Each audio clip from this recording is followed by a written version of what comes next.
글로벌 마켓 나우의 김희욱입니다.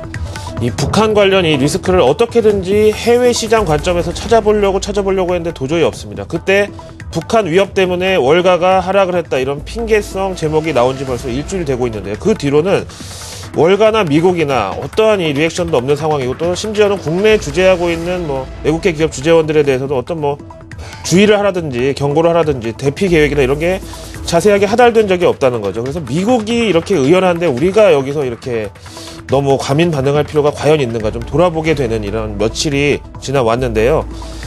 일단 오늘 북한 관련 내용은 외신에 없습니다. 굳이 안 찾아봐서가 아니라 그만큼 해외의 관심은 지금 북한으로부터 좀 멀어져 있다는 거죠. 로이터 통신의 마감 브리핑 내용으로 출발하고요. 다음에 오늘 우리나라 금통이라는 아주 큰 행사가 있습니다. 여기에 대한 해외 시각 보시고요. 다음에 미 증시 또 한 번 사상 최고치를 갔는데 여기에 재료가 됐던 연준의 양적 완화 기조, 앞으로가 어떻게 될지가 중요한데 여기에 대해서도 체크해보기로 하고요. 다음에 앞에서도 얘기했지만 쿠로다 하루이코 일본 중앙은행 총재, 그야말로 사무라이라는 별명이 붙었을 정도로 이번에 과감한 양적 완화의 의지를 표명했는데요. 여기에 대한 우리 시장의 영향까지 한번 골고루 체크해보기로 하겠습니다. 먼저 로이터 통신의 마감 브리핑 보시죠. 이제는 제목이 부럽다 못해도 좀 소외감까지 느껴지는 그런 제목인데요. 지금 보시는 대로 미 증시가 또 한 번 사상 최고를 경신했습니다. 다우와 S&P 500 지수가 그렇다는 거고요. 오늘 미 증시는 개장부터 갭상승 출발을 해서 하루 종일 1%대의 상승세가 유지되는 그야말로 전형적인 강세장이었었는데요. 오늘 실적을 발표한 기업들도 대부분 결과가 양호했고, 이 가운데서 기술주가 특히 훌륭한 결과를 내놔서 오늘 미 증시 간만에 기술업종이 강세를 나타냈다. 이러다 보니까 기술주 내에 실적 발표를 앞둔 페이스북 같은 이런 기업들도 기대감에 따라 큰 폭으로 주가가 올랐다고 합니다. 페이스북이 보니까 한 3.7% 올랐나봐요, 오랜만에. 또한 FOMC 의사록에서 적어도 지금은 연준 양적 완화 기조가 흔들리지 않고 있다는 것이 확인되면서 미 금융업종도 역시 강세로 화답했다는 설명입니다. 국내 들어와 있는 외국계 펀드나 외국인 투자자들이 당연히 본사가 위치한 월가의 눈치를 안 볼 수가 없는데 미 금융주 상승한 건 우리 시장 입장에서 나쁘지 않다고 봅니다. 그리고 미 어닝 시즌도 생각보다 양호한 스타트를 보여주고 있는데 여기에 대한 해외 전문가 의견 들어보실까요? UBS입니다. 이번 어닝 시즌에 대한 초반 분위기가 의외로 나쁘지가 않네, 이렇게 평가했고요. 현재까지 S&P 500 지수 구성기업 내에 실적을 발표한 기업이 22개인데 이 가운데서 73%가 예상치를 상회하는 실적 호조를 기록했고, 예상치 대비 실적은 평균 플러스 1.7%였다고 공개했습니다. 하지만 이번 분기에도 역시 기업 실적이 매출보다는 비용 감축을 통해서 얻은 마진율이 상승했다는 이런 것이었고, 이마저도 근데 이미 예상을 했었기 때문에 나쁘지는 않은 것이다. 마른 수건을 쥐어짜더라도 어쨌든 우리가 필요한 거는 물을 얻는 것이지 이런 정황은 그렇게 중요하지 않다. 다 맞는 얘기죠. 자, FOMC 의사록이 도대체 무슨 일이 있었는지 또 해프닝이 하나 전해지고 있네요. 마켓워치 현장 보도 내용 보시죠. 원래는요, 미국 시간으로 수요일 오후 2시, 우리 시간으로 새벽 3시에 공개 예정이었던 FOMC 의사록이 전날 미리 유출이 됐다네요. 연준에서는 이를 휴먼 에러다, 즉 기계적인 혹은 시스템의 오류가 아니라 사람이 저지른 실수라고 표현했는데, 이게요, 원래 의회 자료 제출 요구 때문에 이메일로 나갈 거였는데 중간에 로비스트들이 이를 입수해서 결국 골드만삭스, JP모간, 바클레이즈, BNP 파리바 등 월가 대형 금융사들에게까지 다 퍼져버렸다 그러네요. 그래서 결국 연준은 요번에만 의사록을 오후 2시가 아닌 아침 9시, 그러니까 미국 시장 개장 30분 전에 공개하기로 급하게 결정을 했다네요. 여기에 대한 시장 반응 보실까요? 다우지수 하루 동안의 그래프를 보고 계시는데요.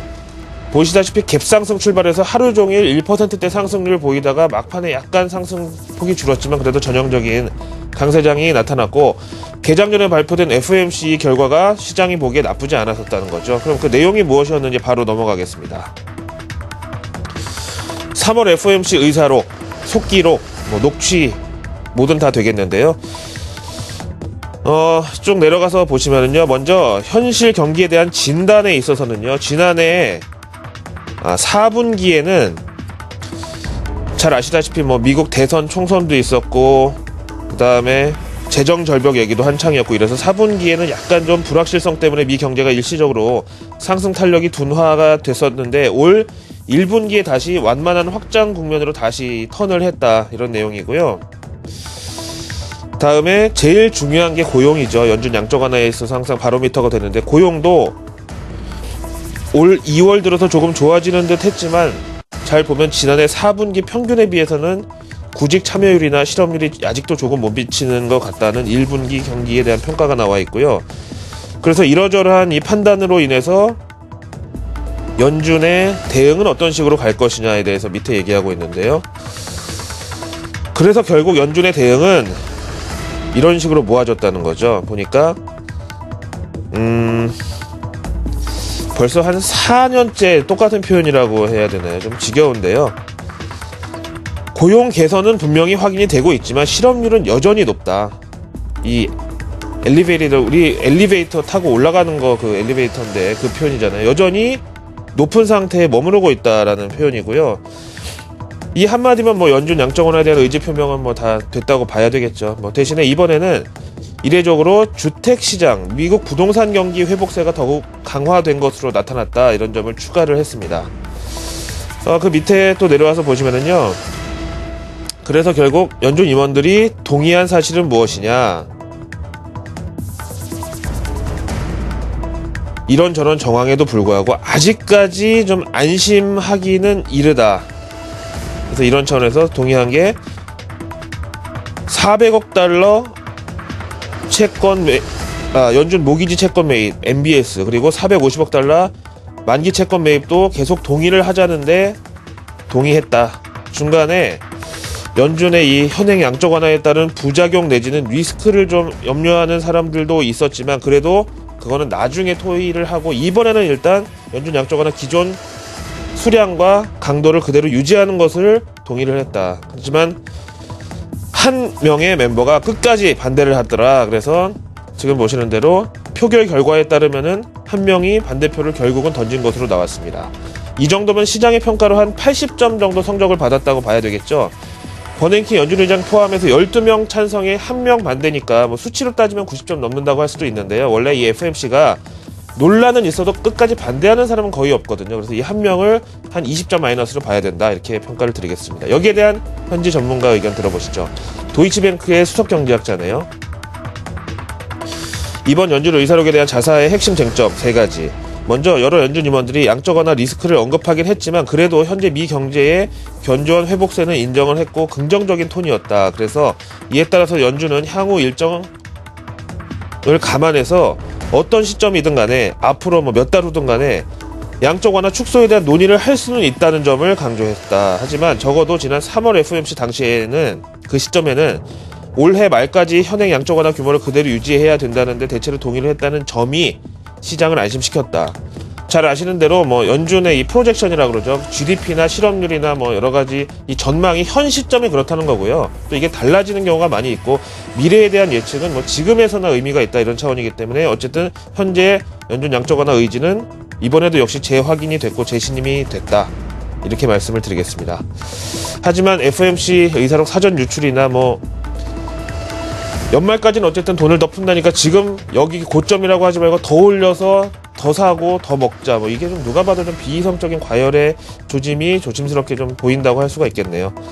자, 어쨌든 은행업종 지수와 함께 코스피 지수를 좀 보실 텐데요. FOMC 여기에 대해서 가장 반응이 뜨거웠던 것은 당연히 월가 금융업종이었는데요. 보시다시피 국내 외국인들의 투심을 좌지우지하는 것이 바로 KBW 은행업종 지수입니다. 그래서 최근에 코스피가 좀 많이 처져 있었는데 오늘 이렇게 KBW 은행업종 지수가 급등하면서 코스피도 좀 외국인 매수 증가로 반응이 있을 수 있다 보고요. 자, 그렇다면 연준 양적 완화와 또 마찬가지로 일본의 양적 완화도 우리는 또 생각을 해야 됩니다. 일본 니혼 게이자이 신문에서 쿠로다 하루이코 총재의 공청회 내용을 올려놨는데 수치만 보고 가실게요.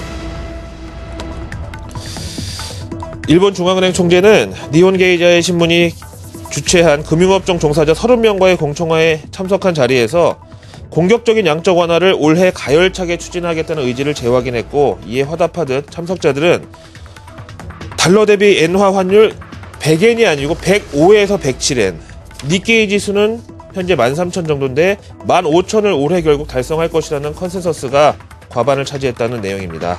알겠습니다.